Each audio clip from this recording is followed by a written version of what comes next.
Well, it's back to school week here on 12 News today. We are all going back to high school to revisit the teachers, those old memories, and yes, even the old photos. Well, we're starting off this Monday morning in a very personal way.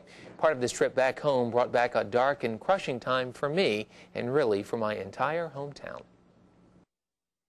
There we were, together for the first time at age 3. I'm sporting the tie. Beside me was a boy named Steve. Our friendship began in preschool, then elementary school, and football and basketball and baseball every summer.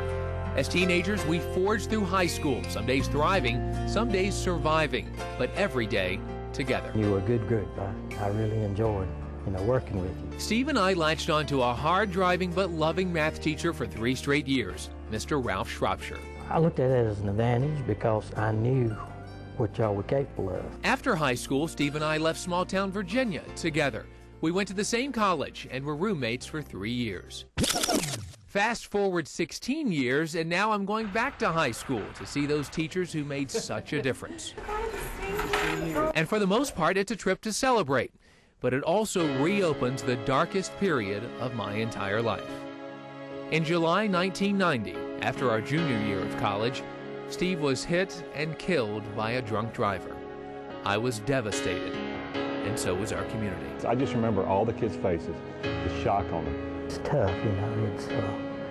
a teacher doesn't expect to be going to their students' funerals, and it's really tough. At the funeral, I gave the eulogy. After the burial, I'll always remember my mother tapped me on the shoulder and said, "Ralph Shropshire's here." I don't remember if I said hello. I just hugged our former math teacher and cried on his shoulder. I remember you speaking. That's probably the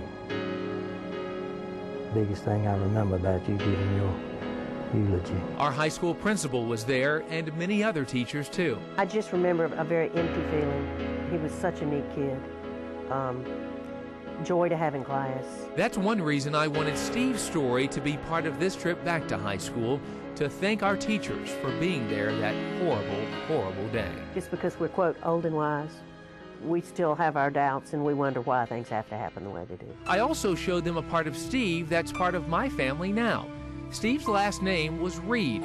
My son's name is Spencer Reed Light. He is Spencer Reed Light. Oh, I love that. I still miss my best friend every day, but I'm grateful for those great years together.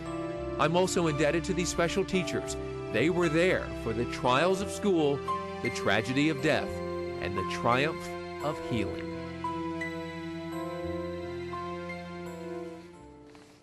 I love those teachers for being there then and still being there when I went back home a few weeks ago.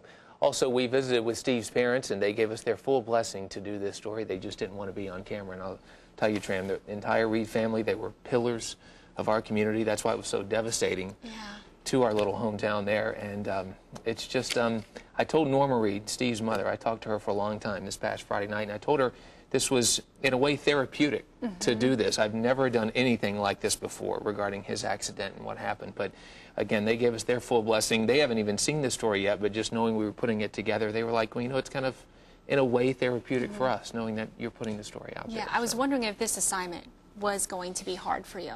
It was, in a lot of ways, and we put so much work into that story that took us probably, about 2 weeks, I guess, to finally put that together. And I've seen it a couple of times, but it's still strange when you see it go out over the air like that. But it was hard, but again, in a way, kind of just to be able to talk about it and to put it out there.